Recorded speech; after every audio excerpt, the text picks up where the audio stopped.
Alright, picture this for a second. It's Los Angeles in the 1940s, this golden age of glitz and glamour. You've got movie stars strolling down Sunset, jazz clubs lighting up the nights, and palm trees swaying like nothing in the world could possibly go wrong. But underneath that polished Hollywood shine, the city was crawling with something darker. Real dark. The mob was in town, and not the kind of mob that ran protection rackets out of corner bars.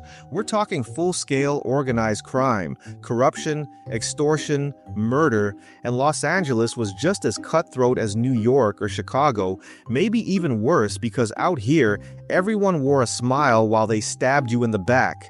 And out of all the twisted, bloody stories to come out of that underworld, one execution stands out as the most cold-blooded and brutal of them all.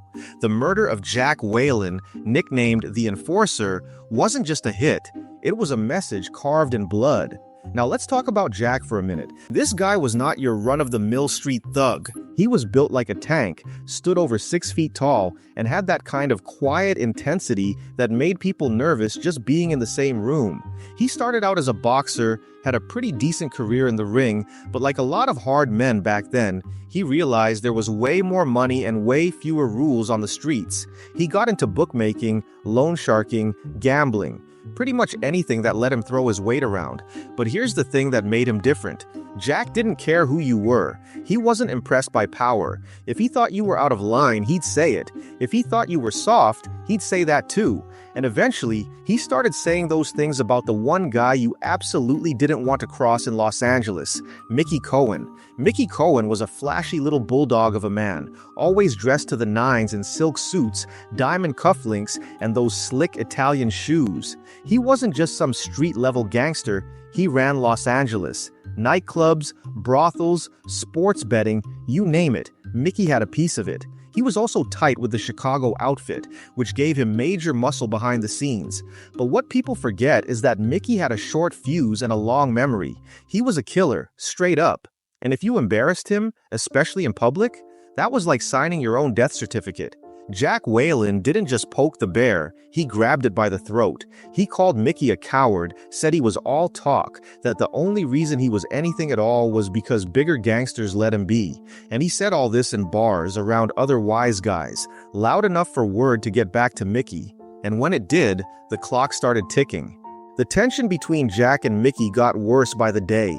Jack was gaining influence, getting cocky. He had his own crew, he was collecting debts from guys Mickey considered off-limits, and the two of them were circling each other like wolves. Everyone in the underworld felt it. It wasn't a matter of if something would happen, it was when.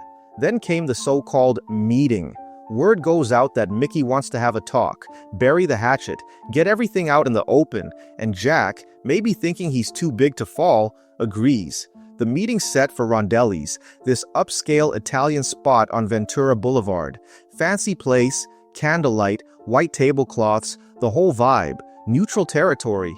But what Jack didn't know, what maybe he should have known, is that in Mickey's world, there was no such thing as neutral ground. So Jack walks into Rondelli's, cool as ever, probably thinking this is just another power play. He's got his backup, but he's not scared. And at first, everything seems normal. He sits down with Mickey's guys, orders something to eat, maybe lights a cigarette.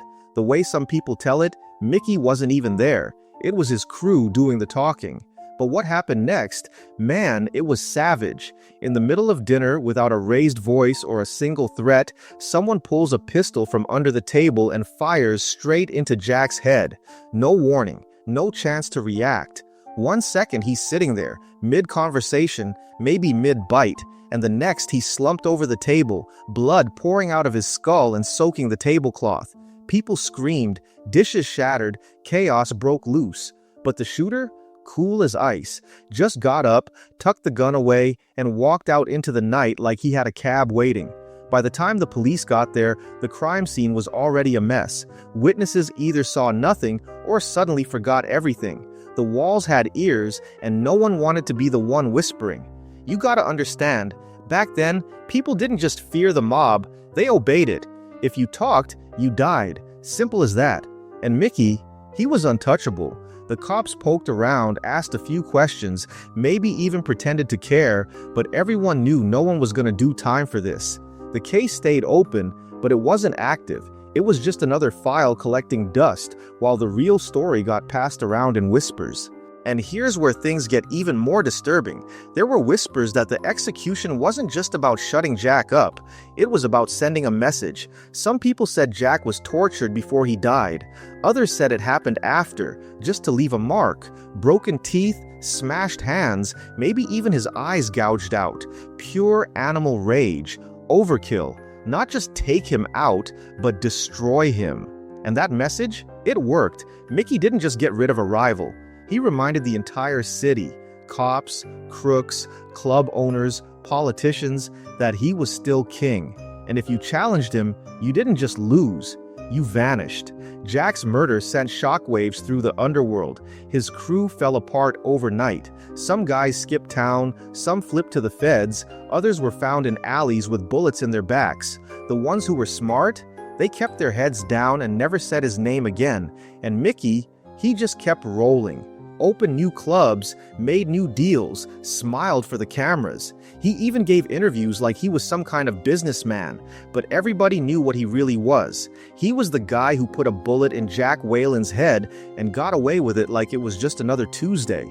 That's the thing about LA in those days. It looked like a dream on the outside, but underneath it was a gangster's playground. You could be rich, famous, powerful, but if you crossed the wrong man, your name could disappear just like that.